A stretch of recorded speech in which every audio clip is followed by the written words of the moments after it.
Hello and welcome back to Supposedly Fun. My name is Greg and I am here today to do a Friday Reads video where I catch up on the week in reading and any bookish things that have been going on. Once again, I am coming to you from the parking lot at WSU's Vet Med Hospital. If you follow along, you know, but if you are new here, hi, my dog is being treated for a nasal tumor, so we have been out traveling for the last 2 weeks, getting radiation for my dog.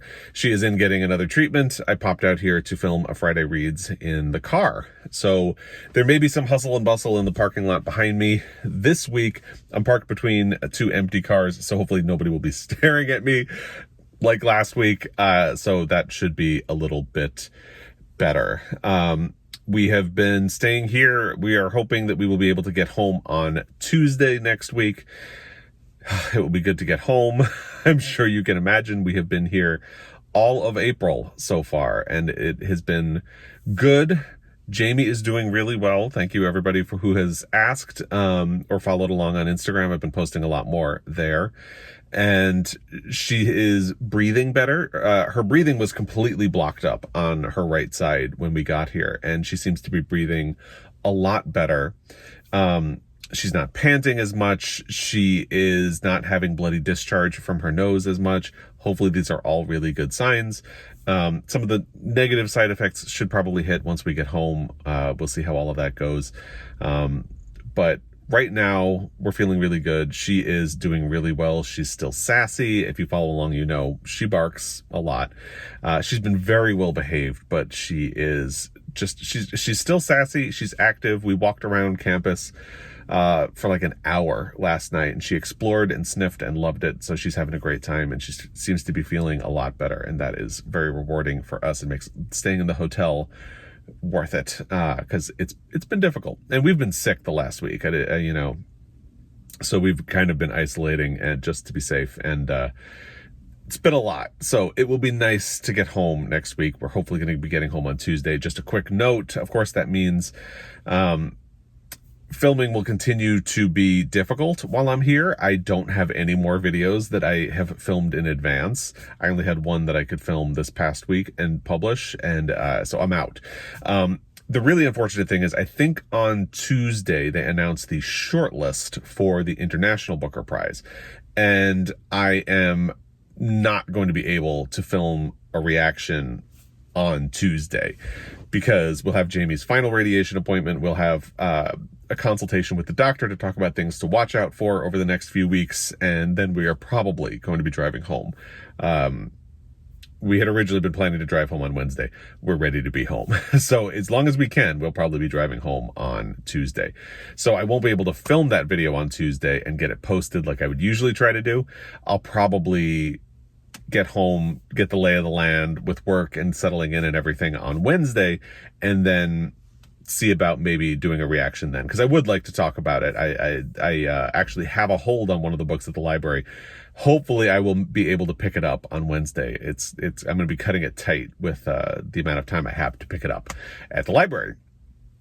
But I'm really excited about that. It'll be coming. So my reaction will be a day late, but it is what it is. It'll be fine. And then hopefully I can get back into the regular flow of posting. And I do want to mention the video that I posted this week. It was 15 books I will probably never read.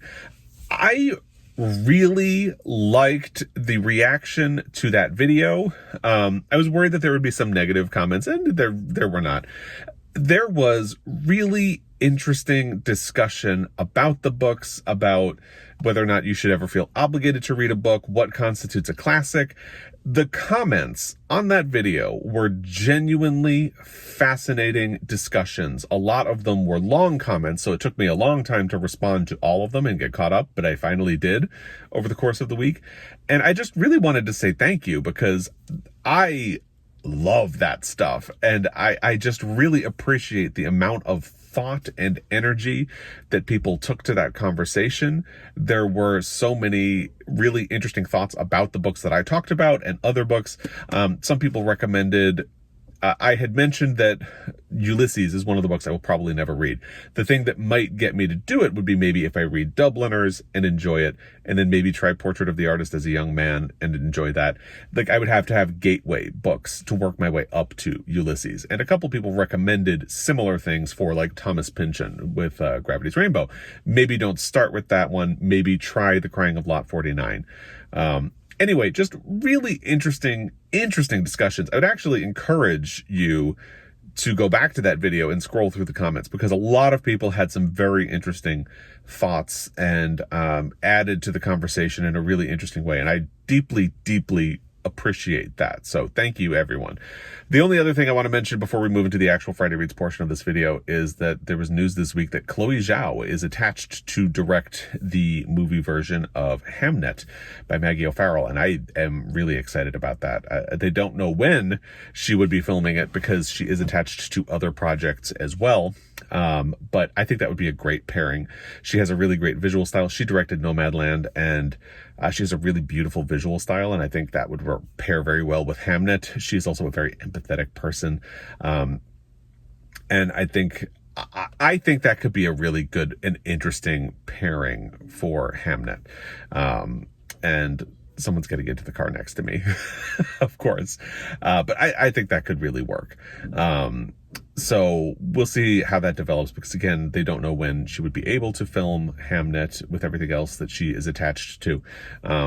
But I hope it manages to come through, because I think she would be a very interesting director for a film version of Hamnet.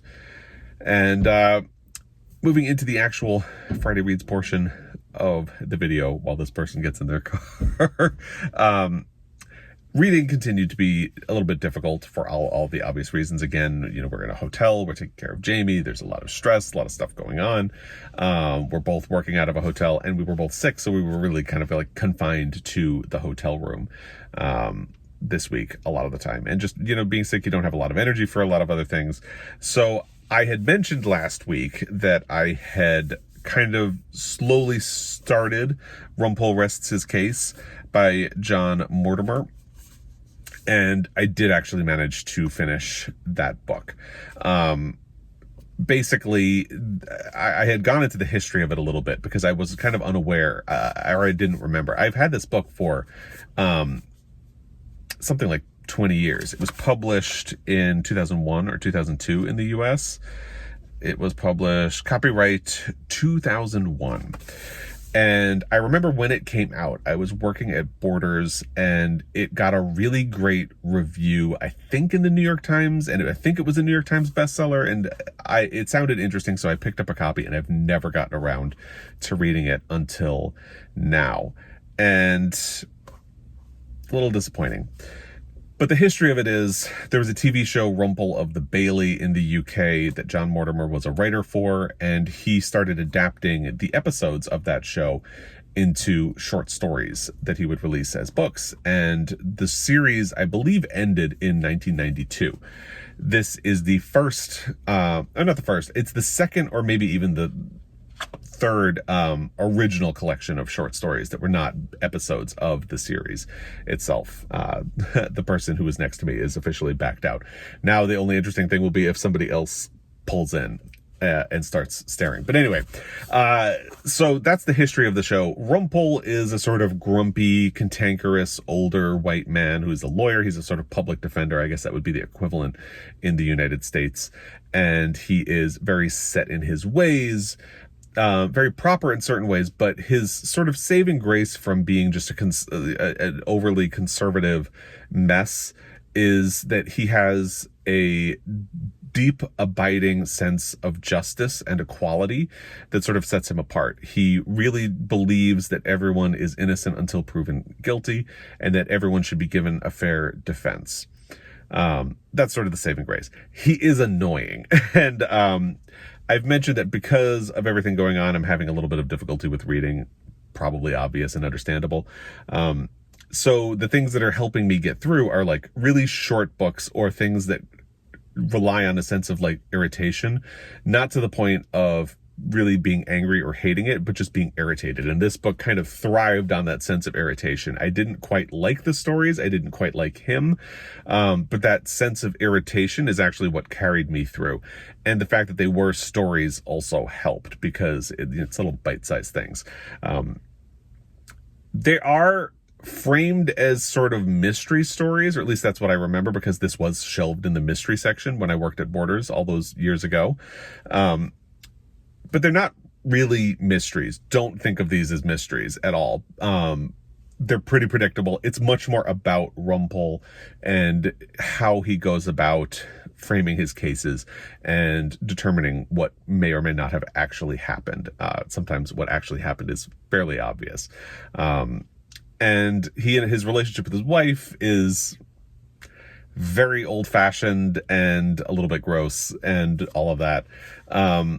Yeah, so I've had this book for such a long time, and I've held on to it because I'd heard that it was really funny and witty, and it kind of is.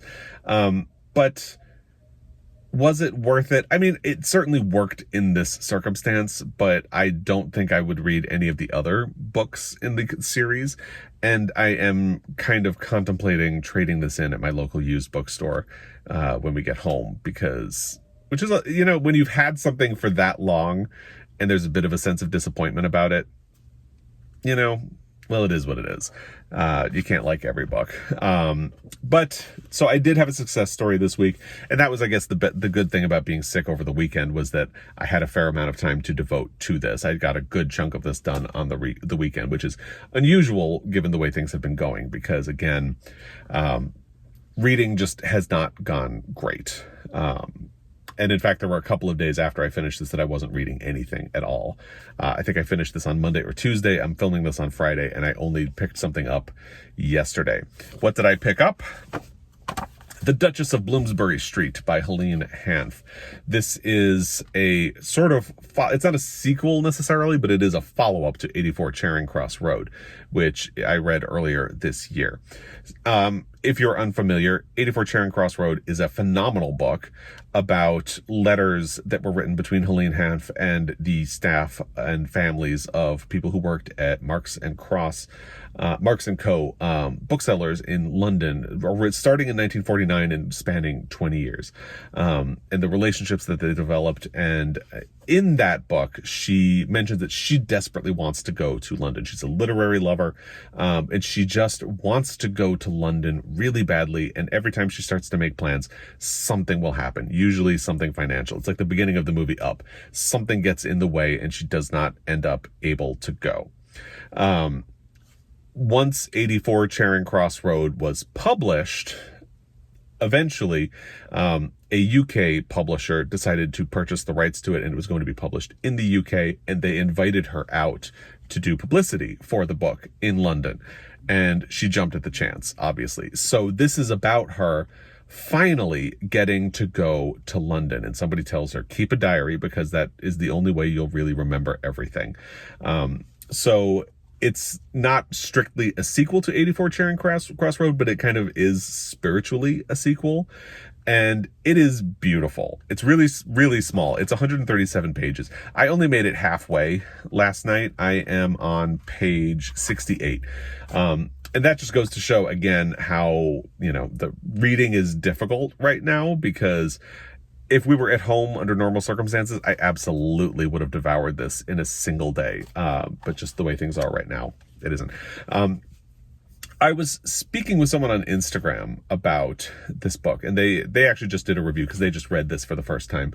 And they talked about love. I think they said that they loved it a little more than 84 Charing Cross Road. I can kind of see that, because I think 84 Charing Cross Road is a phenomenal book, and I'm not done with this one yet, so I can't weigh into the discussion fully. But there is a huge emotional payoff to this book, because you've been on this journey with Helene Hanff where you know how much she wants to go to London, and now she's there, and you feel her excitement and her nerves about this trip. So there's a catharsis as you go along on this journey with her, that very much builds off of everything that happened in 84 Charing Cross Road. And it's really beautiful. She is such an indelible person. She is funny. She is witty. She is just a delight to follow along with. And I am very much looking forward to finishing this book. Maybe tonight, maybe tomorrow. We'll see how things go. It's a tiny little book. As I say, you could dunk this in your coffee. I don't know why you would, but you could. Really loving it. I found a copy of this book, spoiler for my book haul for this month, in a used bookstore here in Pullman, Washington. Really delightful used bookstore. I actually got 2 other books, and I really want to be able to go back, but because we've been sick, we've been avoiding stores. So I'm hoping that this weekend I'll be able to go back and browse, because we got there shortly before they closed, a day or 2 after we arrived in the area. And I really want to be able to spend more time there. They had such a great store, and their literature section was incredible. So I really want to get back there and browse a little more, but I got this copy from them. I still don't have a copy of 84 Charing Cross Road, and I am really looking forward to finding a copy of that. I want to get a used copy because in 84 Charing Cross Road, Helene Hanff talks about used books and how she loves the sense of history and how you can sort of maybe try to learn things about people based on it. This copy has the name and phone number of someone inside, who the person who owned it previously. And I find those details interesting as well. I've really come into agreeing with Helene about that. And for that reason, I really want to find used copies of 84 Charing Cross Road for my shelf, because I definitely want to own a copy of it. So I'm working on this, and I should be done soon.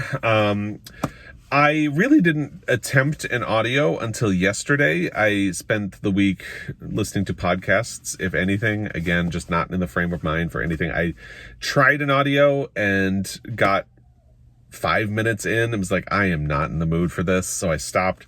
And it's been kind of like that. I've looked at audiobooks and I just haven't seen anything that seemed appealing right now. Nothing seemed like it was going to work. And you can't force those things. So I kind of wrote it out. And then finally yesterday, I don't know what made me think of Anne Cleeves. I read 2 of her books last year, the Matthew Venn series, and really enjoyed them. And I had always said that I wanted to go, well, always, since then I have said that I want to go back and read some of her older books, her other series, and try them as well. So I looked, and the first book in her Inspector Ramsay series, which I believe is called A Lesson in Dying, is on Scribd. So I started it yesterday. I'm only 2 chapters in. I got to the point where the murder happens. And I think it's going to be a good book for where I am right now, because it's a mystery. And I struggle finding mysteries that I like, but I do like the way she writes. And I think that's evidenced by the fact that mysteries can be very heavy-handed in their openings, setting up all of the different conflicts that could be reasons why someone is a suspect, all of the potential motivations. And this one does that a little bit, but in a kind of almost low-key way, and I really appreciated that. So I think it will be interesting as I get further into it. And the narration is great as well. But again, I'm only 2 chapters in, and I don't know what kind of a pace I'm going to be trying to make as I work my way through it. So we shall see. And I'll continue working my way through. I am anticipating that I will like this series and probably continue with the Inspector Ramsay books by Anne Cleeves as well. And then she has some other series that I could try while I wait for a new Matthew Venn mystery in the future. And that is everything that has been going on. Again, I really appreciate all of the support you all have offered as we have been on this journey here, and the love and the support for Jamie has been really deeply appreciated. It is a relief that she seems to be doing well. Hopefully we can escape most of the negative side effects when we get home. For example, she may lose hair on her nose. It may grow back white. We'll see. And hopefully we can dodge. And there are, of course, potentially more serious side effects that could come. Hopefully we will dodge those. Those are like slim chances. but it's very gratifying that things seem to have gone well, and I do deeply appreciate how kind everyone has been and supportive while we have been traveling. It has meant a lot. So thank you. And as always, I really appreciate your time. And it's been a journey. It has been a journey over the last year. Yeah. And I don't have anything really profound to say about that. Just that it's been, we're here in December of 2021 for Guinness, and lost him in June, and now we're back for Jameson, and people have been very supportive about everything. So it means a lot to both Joel and I. So thank you. And if you want more consistent updates as we go through things, you can find me on Instagram. I've been posting a little bit there. Not too much, but a fair amount. So anyway, I will leave it at that. And as always, I really appreciate your time, and I will be back. Until next time, happy reading. Hopefully next time I'll be home, but happy reading until then.